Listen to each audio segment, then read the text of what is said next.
ওয়ার্ল্ডমেক নিউজে আপনাদের স্বাগত জানাই। এই মুহূর্তের সবচেয়ে বড় ব্রেকিং নিউজ দিয়ে আমরা শুরু করছি। বিস্তারিত তথ্য জানতে আমাদের সাথেই থাকুন। দীপু দাসকে নিয়ে প্রধানমন্ত্রীর বিবৃতি নেই, এরা হিন্দুদের রক্ষাকর্তা বলে নিজেদের, কটাক্ষ অভিষেকের। নজরে নন্দীগ্রাম, জানুয়ারিতে সেবাশ্রয়, ধাঁচে হবে মডেল ক্যাম্প, ঘোষণা অভিষেকের। পিস্তল দেখিয়ে হোটেল মালিককে হুমকি, তোলাবাজি চেষ্টায় খড়গপুরে গ্রেপ্তার বিজেপি কর্মী। থানায় শুভেন্দু দাদাগিরি, ফল ভুগতে হবে, বিজেপি কর্মীদের গ্রেপ্তারের পর হুঁশিয়ারি পুলিশকে। গ্রেপ্তারির পরোয়ানা জারি হতেই উধাও রায়গঞ্জের ভিডিও, খুনের অভিযুক্ত প্রশান্তের নাম নিখোঁজ পোস্টার। যতই করো হামলা, আবার জিতবে বাংলা, 26-এর জয়ে নতুন স্লোগান নিয়ে মাঠে নামছে তৃণমূল। এবার দুয়ারে উন্নয়নের রিপোর্ট, 2 জানুয়ারি থেকে এসআইআর বিরোধিতায় বাড়ি বাড়ি যাবেন অভিষেক। 31শে ডিসেম্বর দিল্লি চলো, ঘোষণা অভিষেকের, তালিকায় প্রকাশ না করলে কমিশন ঘেরাওয়ের হুঁশিয়ারি।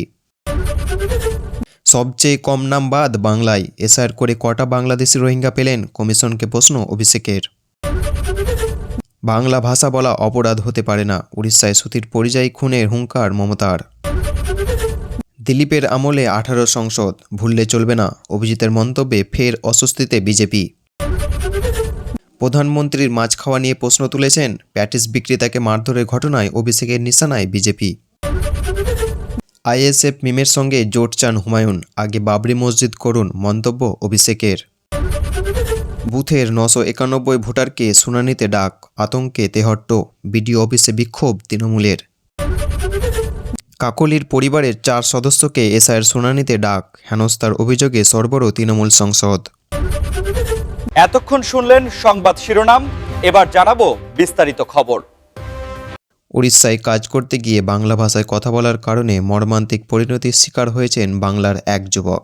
তাকে বাংলাদেশি বলে সন্দেহ করে মারধর করা হয় এবং সেই হামলাতেই মৃত্যু হয় মুর্শিদাবাদের সুতি এলাকার পরিযায়ী শ্রমিক জুয়েল রানার।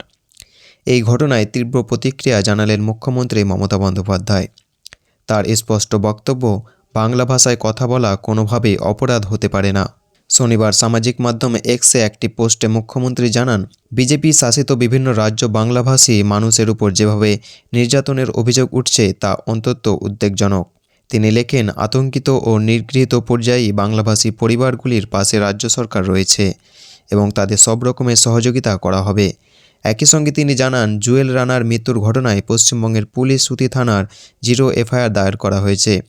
ইতিমধ্যে 6 জনকে গ্রেপ্তার করা হয়েছে এবং তদন্তের জন্য রাজ্য পুলিশের একটি দল উড়িষ্যায় যাচ্ছে। ঘটনার বিবরণ দিতে গিয়ে জুয়েল সহকর্মী জানান, 24শে ডিসেম্বর রাতে সম্বলপুরে কয়েকজন ব্যক্তি প্রথমে বিড়ি চাওয়ার অজুহাতে তাদের কাছে আসে। এরপর আধার কার্ড দেখতে চাওয়া হয়। পরিচয়পত্র দেখানোর পর জুয়েলকে বাংলাদেশি বলে সন্দেহ করে মারধর করা হয় বলে অভিযোগ।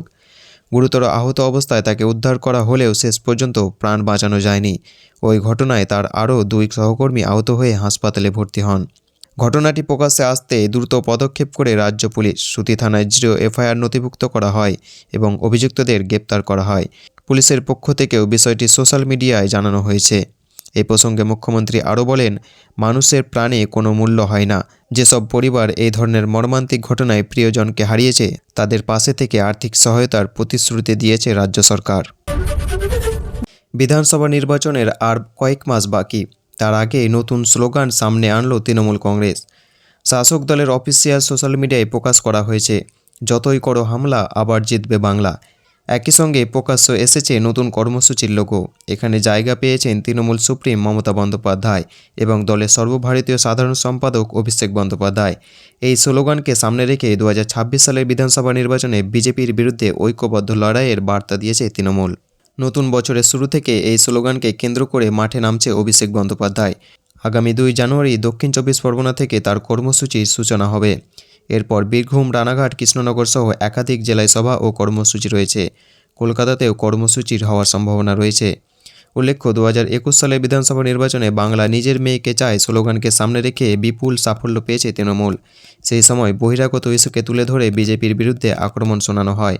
পরবর্তী লোকসভা নির্বাচনেও বিজেপিকে প্রধান প্রতিপক্ষ ধরে স্লোগান তৈরি করেছিল শাসক দল, জনগণের গর্জন, বাংলা বিরোধীদের বিসর্জন। এবার 2026 সালের ভোটকে সামনে রেখে নতুন লোগো ও স্লোগানের মাধ্যমে রাজনৈতিক বার্তা স্পষ্ট করেছে তৃণমূল। সোশ্যাল মিডিয়ায় দলের তরফে বলা হয়েছে, দিনের পর দিন হেনস্থা ও ভয় দেখানোর বিরুদ্ধে মানুষের ক্ষোভে এই লোগোতে ফুটে উঠেছে। বিজেপিকে বাংলা বিরোধী বললেও আক্রমণ করা হয়েছে। তৃণমূলের দাবি, এই একটি ছবিতেই হাজার শব্দের বার্তা দেওয়া হয়েছে।